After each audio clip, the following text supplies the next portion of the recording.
Saudações, camaradas cinéfilos. Meu nome é Fidel Barbosa Fernandes, que é o meu canal 20 Tiros contra a Parede. Bom, o canal é todo baseado em comunismo, em política, mas hoje eu quero falar sobre uma questão também de narrativa de filme, isso mesmo. Porque além disso também eu falo sobre cinema, e eu quero falar uma coisa no cinema, no filme, que é uma questão de construção narrativa muito interessante, muito legal, muito curiosa, que é conhecida como midpoint. Midpoint, que é o ponto do meio. E sabe como eu cheguei nessa loucura de pensar no midpoint?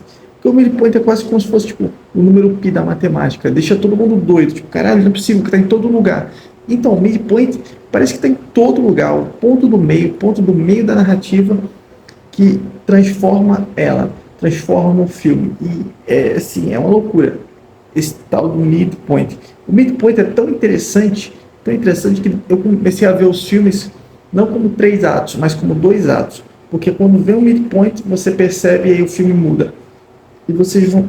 Eu quero muito que tipo, outras pessoas sintam isso que eu estou sentindo agora, porque foi uma pancada que eu senti. Bom, todo cinéfilo tem essa questão de saber entender os 3 atos. Até o KMF, que tweetou isso aí, mas ele também sabe que existem os 3 atos. Mas os 3 atos, eles é o primeiro ato, que é a introdução, segundo ato, o desenvolvimento, terceiro ato, a conclusão, né? Essa é a lógica dos atos. Bom, só que quando você vê dessa forma, você muitas vezes se perde no segundo ato, porque o segundo ato fica... O segundo ato é o quê? É o desenvolvimento? Como assim? Não entendo bem. E é aí também que muitos roteiristas se perdem. E é por isso que é importante o midpoint, o ponto do meio. Porque o ponto do meio seta muito bem o que vai acontecer de lá para cá e reconfigura bem o começo, do miolo da coisa. Então, o midpoint é importantíssimo para que exista um bom filme. E você pode ver, todo bom filme tem um midpoint. Não. Todo filme que tu gosta, tu vai atrás, tu olha lá. Esse é o ponto de interseção. E há vários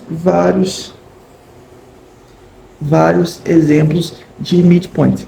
Bom, mas hoje aqui eu separei 5 tipos de midpoint. 5 tipos de construção narrativa que quando chegam na metade do filme, o filme muda. E você pode perceber que geralmente é lá naquele momentinho que chega que tem a pausa, quando tu está assistindo no streaming, na pausa assim, é a minutagem bem ali, no meio da pausa. É justamente bem no meio. Claro que pode ter uma mudança mais para lá, mais para cá, mas o midpoint é justamente isso. Então existem 5 tipos de midpoints, pontos no meio do caminho do negócio. Mas antes de ir para o vídeo em si, de falar essas tipificações, eu gostaria de dar 2 adendos importantes sobre a temática, que é primeiro, eu queria falar por que eu acho importante pessoalmente o midpoint, porque e uma historinha de como começou essa minha loucura pelo midpoint, pelo ponto do meio do filme.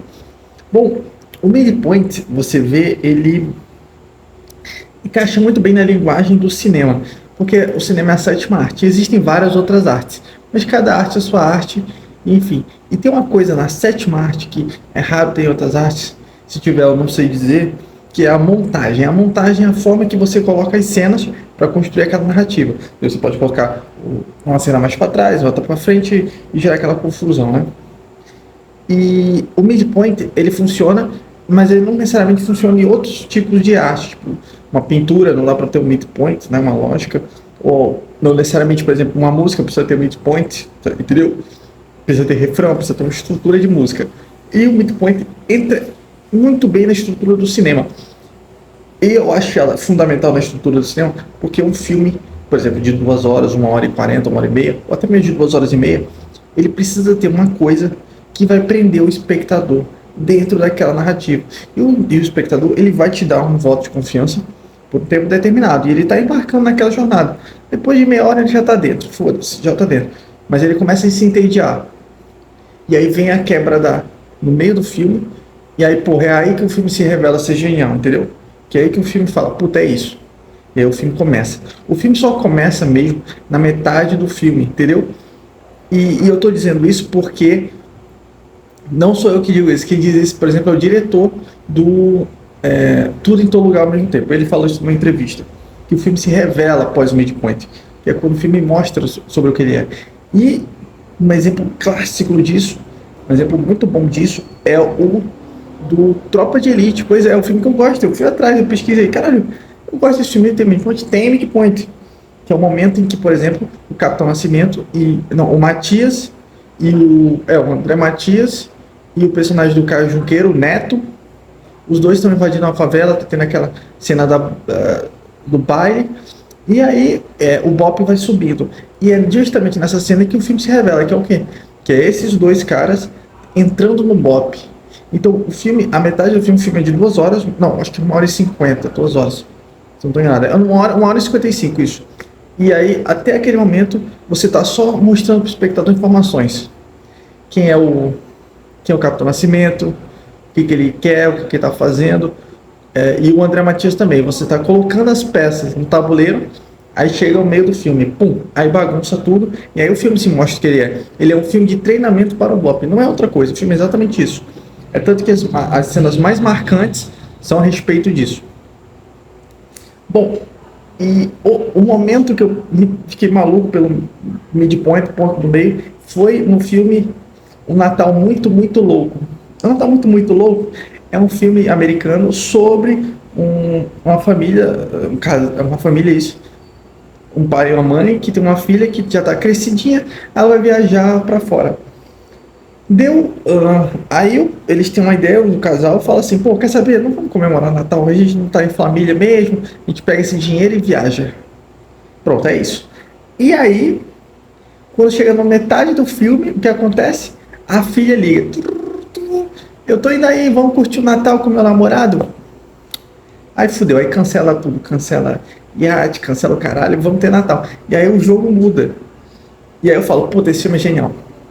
Porque o espectador já estava ficando meio entediado, mas agora mudou a dinâmica, agora é correria, agora é chegar no centro. E é por isso que o pessoal fala que o ponto do meio é o ponto que vai dar também a dinâmica para o fim do filme, entendeu? O clímax do filme, chegar lá. E é muito interessante isso. Midpoint, para mim, eu vejo assim, é 2 atos. Agora vamos aos 5 tipos de pontos midpoints. Eu quero também colocar exemplos, só que dentro do cinema brasileiro. Vamos ver se eu consigo? Bom, por favor, curte, comenta e, se possível, compartilha, porque isso aqui é conteúdo lá da gringa, traduzido para vocês aqui, e com cinema brasileiro, que é melhor ainda. Eu fiz até algumas anotações nesse bloquinho de notas. Vídeos que tem aqui no YouTube, que é lá. O primeiro tipo de midpoint que existe é quando tem uma grande perda na jornada. Isso mesmo, quando no meio da história existe uma grande perda, que pode ser ou a morte de alguém, ou uma coisa do tipo. E o exemplo que eu trouxe aqui hoje é do filme Batismo de Sangue. Isso mesmo, Batismo de Sangue, que no meio dele tem a morte do Carlos Marighella. Isso mesmo. E aí, quando o Carlos Marighella morre, o filme se transforma. E aí, sim, o que acontece? O filme se revela pra gente, que é um filme sobre melancolia, sobre como a tortura fez mal para a vida daquelas pessoas que estavam ali naquela região. Bom, outro tipo de midpoint de uma história é aquele momento da falsa derrota. É quando você parece que está tudo perdido, mas na verdade não está. É isso que é a falsa derrota, que é quando parece que o personagem perdeu, mas na verdade não perdeu, porque ele vai acabar ganhando na verdade, enfim, ou não. Bom, eu peguei aqui o exemplo do filme O Beijo da Mulher-Aranha, exatamente. No midpoint, no meio do filme, o que acontece? Spoiler, vai ter spoiler, foda-se, vai ter spoiler. O que acontece no meio do filme, no Beijo da Mulher-Aranha? Cara, pior que esse filme eu acho que não tá no YouTube, mas depois dá uma olhada aí. Bom, no Beijo da Mulher-Aranha, o que acontece? A gente é descoberto que aqueles 2 personagens que estavam dividindo uma cela, na verdade um deles tá conversando com o pessoal do governo, isso mesmo. E aí você fica, meu Deus! Então quer dizer, o cara é um traíra, entendeu? E aí você já fica, naquele momento ali é uma falsa derrota que engaja o espectador para ver o resto do filme. Bom, e temos também uma falsa vitória, é quando parece que o o personagem agora ganhou uma coisa, uma parada, e aí vai embarcar nessa parada, nessa jornada. E eu peguei aqui o Alto da Compadecida, isso mesmo, o midpoint do Alto da Compadecida, o ponto no meio do Alto da Compadecida, é quando finalmente Chicó e João Grilo conseguem meter a mão na porquinha. Isso mesmo, que é quando ficam arranjado o casamento do Chicó com a filha lá do fazendeiro, Ricaço e tudo. E é perfeito isso, porque o João, o João Grilo, é o João Grilo? Não, é o Chicó mesmo, é o Chicó, e que é tudo uma artimanha do João Grilo para conseguir o casamento dos dois, para eles conseguirem tanto dinheiro quanto o amor do Chicó com a filha lá do fazendeiro darem certo. E isso aí é uma falsa vitória. É uma falsa vitória porque o que acontece depois, eles não conseguem ficar juntos e acontece um monte de coisa. Mas o espectador já fica, meu Deus, olha o que aconteceu, agora o filme vai para esse caminho, entendeu? É o midpoint, é o meio do filme. E tem um outro tipo de midpoint, que é a mudança de planos. Isso mesmo, a mudança de plano é aquele momento do filme em que o personagem fica, meu Deus, o que eu estava buscando até aqui eu preciso mudar, porque não era isso. Que eu tenho aqui, que é o Homem do Futuro, isso mesmo. O Homem do Futuro, o filme todo o cara tá procurando ganhar dinheiro para se vingar da ex-namorada, que ele tá cheio de ressentimentos e mágoas, e aí quando finalmente ele consegue voltar no tempo, deixar o eu dele jovem, ganhar muito dinheiro, ficar rico, ele percebe que ele virou, na verdade, um cuzão, isso mesmo, um cuzão grande. E o ápice disso é quando ele vai visitar a ex dele na cadeia, isso mesmo, a primeira namorada dele lá, tá lá na cadeia, a Helena. E a Helena joga umas poucas e boas pra ele, e ali ele vê que ele errou, e ele precisa voltar de novo no tempo. Esse é o midpoint, o ponto do meio do filme, que muda o personagem, muda os planos do personagem. Bom, e um exemplo final, que é quando tem o twist. O twist é quando o filme muda de gênero completamente. O exemplo mais clássico disso é no filme, esse não é brasileiro, mas depois eu vou chegar no brasileiro, porque eu não vou fugir disso. Não filme.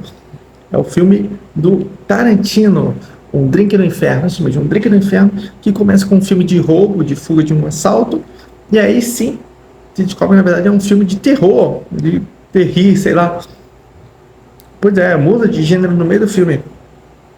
E peguei aqui o exemplo do O Homem que Copiava, isso mesmo, O Homem que Copiava é o filme todo, o cara lá se apaixonando pela menina e tal, inclusive até ele fazendo o voice-over, né, de vários momentos, até que chega no meio do filme, que é quando o personagem do Pedro Cardoso descobre o esquema de copiar dinheiro, e aí os dois bolam um plano juntos, e o filme vira agora um filme de crime, não é mais um filme de romance.